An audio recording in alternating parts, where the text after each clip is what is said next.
Welcome to the AFR Saints channel, where we provide you daily content on your favorite team, the New Orleans Saints. Do us a favor and hit that subscribe button. Be sure to leave your comments below and smash that like button. Who dat?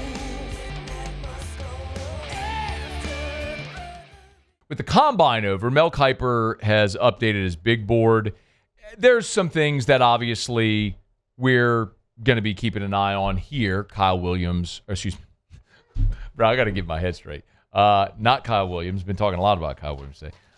Will Campbell would certainly be someone we're keeping an eye on. For what it's worth, Kiper dropped Will Campbell from 10 to 13 on his big board. There are some people who are going to look at the arm length thing and ding Campbell for it. The question is, which team is going to look at that and go, yeah, he's awesome, I'm going to take him. It just takes one, and someone will, and he'll go high and he'll make a lot of money. Part of the big board, though, is Kiper ranks the top 25 players overall, but then he does a top 10 ranking at every position. And at quarterback, he's got Shadur, number 1, followed by Cam Ward, Jackson Dart, Kyle McCord, Tyler Shaw, Jalen Milroe, Dylan Gabriel, Will Howard, Quinn Ewers, and then at 10, he's got Riley Leonard and Curtis Rourke tied. There's a quarterback on that list that just got a report that the Saints have met with. According to CBS Sports, the New Orleans Saints have recently met with Quinn Ewers. And I would be head over heels pumped if the New Orleans Saints draft Quinn Ewers. Now, hold on. Hear me out, please, because I know a lot of you don't like Quinn Ewers. He has been public-facing for a long time. He was an early enrollee at Ohio State. He's acknowledged it was a cash grab. He got 7 figures to reclassify, enroll early, went to Ohio State for a year, then went home to Texas. He played the game brilliantly. Good on you, kid. He had the mullet, a lot of the personality things some people didn't seem to like.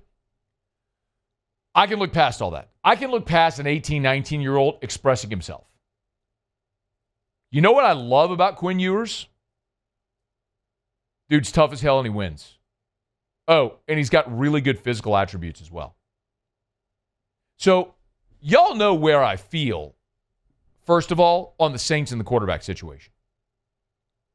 Y'all know how I feel about Derek Carr, okay? But I just got to accept that's what it's going to be and then start talking and framing this conversation around what it's going to be, because that's what it is. They're going to restructure Carr. He's going to be here. I don't like it, but that's just what it is. So how do you ever get to a point where you're going to have a quarterback in the building that can win for you, that has the championship ceiling? We got to draft him and keep drafting him. I loved taking Haener 2 years ago. I loved taking Rattler last year in round 5. And when they took Spencer Rattler, I told you, next year take another one. And keep drafting them every year until you hit. If you're not going to go spend a first-round pick, a top 10 pick, be aggressive to go get someone at the top of the draft you think you can be your franchise, then you're going to have to keep walking up to the nickel slot, like my Grammy, putting your nickels in that nickel slot, and eventually you're going to get a jackpot. But you got to be willing to keep putting your nickels in the nickel slot. Russell Wilson was a 3rd-round pick. Dak Prescott was a 4th-round pick. Kirk Cousins was a 5th-round pick. Tom Brady was a 6th-round pick. Brock Purdy was a 7th-round pick. I'm not telling you it's common. I'm not telling you it's likely. I'm just telling you, if you want to find your franchise quarterback and you're not willing to take one at the top of the draft, you ain't going to get it in free agency, because the phenomenon of getting Drew Brees off a shoulder injury, a devastating shoulder injury, when the team that drafted him cast him aside because they decided Phillip Rivers was a better option.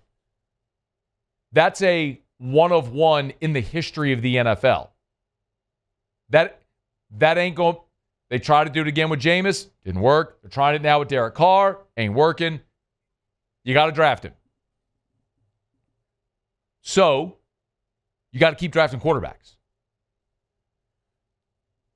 I think if I get a sheet of paper, draw a line down the middle, put pros on one side, cons on the other with Quinn Ewers, that list of pros is going to be a hell of a lot longer than the list of cons. How about this? Number one, he's young. Remember, we told you he reclassified. Quinn Ewers just finished his redshirt junior season. 4 years in college, he's 21 years old. He'll be 22 in March next week, actually March 15th. Beware the Ides of March. First time I remember watching Quinn Ewers play and going, damn, 2022, Alabama at Texas. Remember that game? Bryce Young had the Houdini act at the end when the Texas dude had him dead to rights, ends up getting the first down, and Alabama kicked the game-winning field goal to win it 20-19. Y'all remember that? It was a September game at 11 a.m. in Austin. Do you remember Quinn Ewers' line in that game? He was 9 of 12 for 134 yards. Matt, that's not very good. That was the first quarter. And then, because Nick Saban's defenses always took cheap shots to knock guys out of the game, knock Quinn Ewers out of the game. But in the first quarter, again, and by the way, that was peak Nick Saban, Alabama. 134 yards in the first quarter. If Quinn Ewers is healthy and plays that game, they blow the doors off of Alabama that day. That was the first time I looked and went, damn. And then comes the Arch phenomenon. And Quinn Ewers handled that beautifully. Despite all the attention on Arch, being asked about it all the time, he even did the silly Dr. Pepper commercial where he talked about not needing backup. Dress up like a cop, talking about not needing backup, right? Even if he's got famous relatives. Sense of humor, handled the whole Arch thing beautifully. He's dealt with fame and money beautifully. Ain't heard about Quinn Ewers getting in trouble. And, as we learned this week, Quinn Ewers played this season with a torn oblique. What a freak show. When you got millions in your pocket, that's one thing we talk about for years. Our good buddy Mike Detillier, he was here forever, would always say, one thing you never know in the draft, how will money change the person? Will money change the person? Quinn Ewers got money. He's a millionaire at 17. Dude's out there playing with a torn oblique at Texas. Knowing he's going into the draft, already got millions in the bank. Okay. Team guy, all of it. Oh, and as far as the size, he's 6'2", 210. Good enough. Ain't Peyton Manning. He's good enough.